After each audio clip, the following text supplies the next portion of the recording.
और आज जिस तरह से भवानीपुर में ममता बनर्जी आज प्रचंड बहुमत से जीत हासिल की है। प्रचंड बहुमत का नारा दिया था कि प्रचंड बहुमत से हम जीत के बंगाल को एक नई दिशा देंगे, एक नई दशा देंगे। 13 साल के बाद 2011 में पहली बार वो वामपंथी दल को हराकर सीएम बनी थी। ये बयानबाजी टिप्पणी चल रही थी, यहाँ तक कि हमने चुनावों में देखा, किसके चुनाव में देखा कि आप वो जश्न देखे होंगे, वो ढोल नगाड़े देखे होंगे कि किस तरह से वहां पर धूम मच रही है। मुख्यमंत्री बनना बहुत बड़ी बात है और ये सही में एक कह सकते हैं कि हम ऐतिहासिक ही जीते।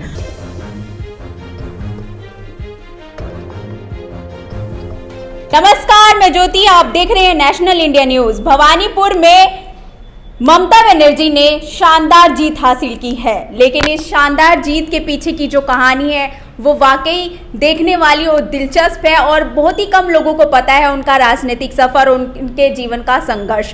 तो इसी मुद्दे पर हम अपने सहयोगी से जानेंगे कि ममता बनर्जी का जो राजनीतिक सफर रहा है वो कैसा रहा है। तो सद्दाम, आप मुझे बताइए कि ममता बनर्जी ने जिस तरह से 15 साल की उम्र से ही राजनीति में अपना कदम रख दिया था, तो उनका सफर कैसा रहा अब तक का? देखिए ज्योति, आज जिस तरह से ममता बनर्जी आज प्रचंड बहुमत से जीत हासिल की है, 58,000 तकरीबन 59,000 वोटों से जीत हासिल की है, वो वाकई काबिले तारीफ है। क्योंकि भवानीपुर से वो लगातार 2 बार और विधायक रह चुकी। तब मैं उनके अगर राजनीति सफर का जिक्र करूं तो 1971 में वो सबसे पहले जुझारू नेता बनी। 1998 में कांग्रेस से जब अलग हुई तो उस वक्त भी उनका एक अलग वर्चस्व था और पार्टी के गठन के 13 साल के बाद 2011 में पहली बार वो वामपंथी दल को हराकर सीएम बनी थी। 34 साल से जो है बनी हुई थी वामपंथी दल, सत्ता में बनी हुई थी बंगाल में, और उसको हटाकर 3 दशक बहुत कम नहीं होते हैं। 3 दशक से कोई भी बड़ी पार्टी राजनीति वहां पर करती हुई रहती है और उनको उखाड़ कर फेंकना ममता बनर्जी के लिए वो काफी चुनौती थी। लेकिन उस चुनौती को स्वीकार करते हुए उन्होंने वामपंथी दल को हटा करके अपना एक अस्तित्व खड़ा किया और 2011 के चुनाव में उन्होंने अपना एक वर्चस्व किया। 2011 में वो पहली बार मुख्यमंत्री बनी, 34 साल में जो हम आपका लगातार जिक्र कर रहे हैं। 2016 में फिर 2011 के बाद 5 साल के बाद जब चुनाव हुआ तो उससे ज्यादा सीटें लाई और 2021 में आपने देखा कि किस तरह से 2021 में 211 सीटों पर अपना जीत हासिल की। भले ही वो पूरा बंगाल जीत ली, लेकिन नंदीग्राम की वो सीट उनके झोली में नहीं रही। कहा जा सकता है कि ये राजनीतिक थोड़ा सा उथल पुथल था। चाहे वो शुभेंदु अधिकारी उन्हें शिकस्त दी, तकरीबन जो भी वोटों से उन्होंने हराया, लेकिन आज वो हरा जिस तरह से भारतीय जनता पार्टी हराया उन्हें, और आज जिस तरह से भवानीपुर में ममता बनर्जी आज प्रचंड बहुमत से जीत हासिल की है। आप वो जश्न देखे होंगे, वो ढोल नगाड़े देखे होंगे कि किस तरह से वहां पर धूम मच रही है और भारतीय जनता पार्टी को ये कहीं ना कहीं मुंह पर करारा तमाचा है। और दूसरी चीज, मैं एक और चीज जिक्र करना चाहूंगा, जो मां, माटी और मानुष का जो नारा देकर उन्होंने अपना एक अस्तित्व तैयार की। 2021 के चुनाव में आपने देखा होगा ज्योति, आप भी इस खबर को कवर कर रहे थे, खेला होबे का नारा दी कि बंगाल में खेला होबे, जो काफी चर्चा में रहा था। और उस समय का वो नारा था मां, माटी और मानुष, यानी हम मां, माटी, मानुष को लेकर साथ चलेंगे। ममता बनर्जी की साफ तौर पर जो लड़ाई होती है वो एनआरसी सीए के दौरान किए गए जो भारतीय जनता पार्टी का कानून लाया गया था उसको लेकर कड़ी चुनौती देती हुई उन्होंने भाषण दी थी। जीएसटी को लेकर लड़ाई है, नोटबंदी को लेकर लड़ाई है, किसान आंदोलन को लेकर खड़े तौर पे ममता बनर्जी प्रधानमंत्री नरेंद्र मोदी को चुनौती देती हुई नजर आती है। लेकिन आज का माहौल कुछ अलग ही था ज्योति। अगर आप उस जो है पूरे समीकरण को आप राजनीतिक तौर पे समझेंगे तो ममता बनर्जी की जीत आज वाकई कहीं ना कहीं हर किसी को, इंसान को आज चौंका दिया है।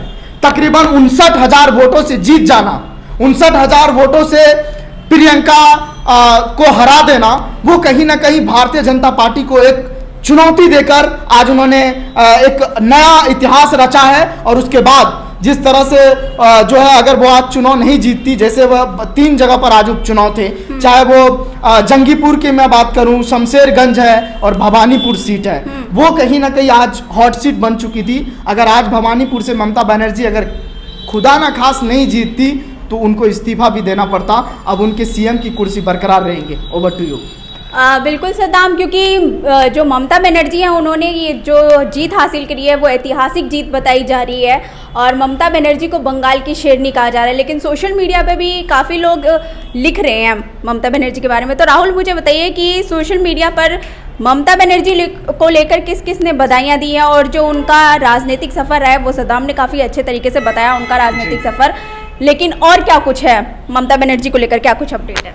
देखिए, सर्वप्रथम जो आपने जो बात रखी कि सोशल मीडिया पे क्या चल रहा है, सोशल मीडिया पे जो चल रहा है वो एक ऐतिहासिक जीत।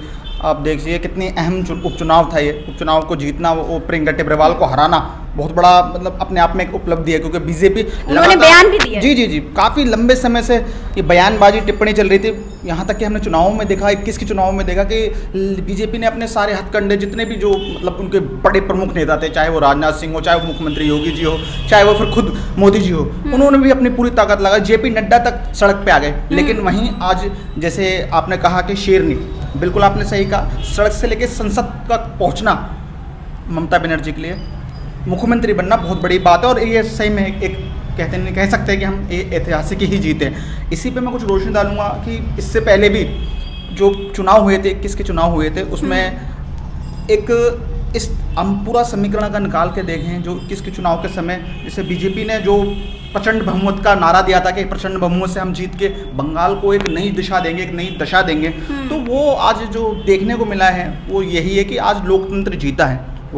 एक बड़े मायने पे लोकतंत्र की जीत है, क्योंकि जो ममता बनर्जी हैं वो शुरू से ही बंगाल के एक लोकप्रिय नेता बन के उभरी हैं। आप अगर पिछले कुछ समय में हम देखें तो जो ज़मीन से जुड़े हुए मुद्दे हैं, चाहे वो किसानों को लेके हो, चाहे वो आर्थिक रूप से जो कमज़ोर तबका है बंगाल का, वो जो मुद्दे हैं वो सारे मुद्दों पर खरी उतरती हैं और कहीं ना कहीं वो लोगों को जोड़कर एक साथ चलने का काम करती हैं। तो ये जो पूरा जो लोकतंत्र में जो आज इतनी बड़ी ऐतिहासिक उपचुनाव जीत के उन्होंने जो दोबारा मुख्यमंत्री बनने वो जा रही हैं, और उनको मतलब आपका साफ कहना है कि उन्होंने बीजेपी के मुंह पर एक बार फिर से जोरदार तमाचा मारा है। तो इस तरह से जो ममता बनर्जी की जीत हुई है, हर कोई ममता बनर्जी को बंगाल की शेरनी कह रहा है, तो ये ऐतिहासिक जीत है। तो इसके लिए ममता बनर्जी को हर कोई बधाइयां दे रहा है। फिलहाल इस वीडियो में इतना ही, शुक्रिया। वीडियो अगर आपको पसंद आया हो तो इसे लाइक करें, कमेंट करें, शेयर करें और हाँ, हमारे चैनल को सब्सक्राइब करना ना भूलें, ताकि देश विदेश से जुड़ी खबरें आप मिस ना करें, क्योंकि कोरोना काल में 2 गज दूरी, मास्क है जरूरी। नमस्कार।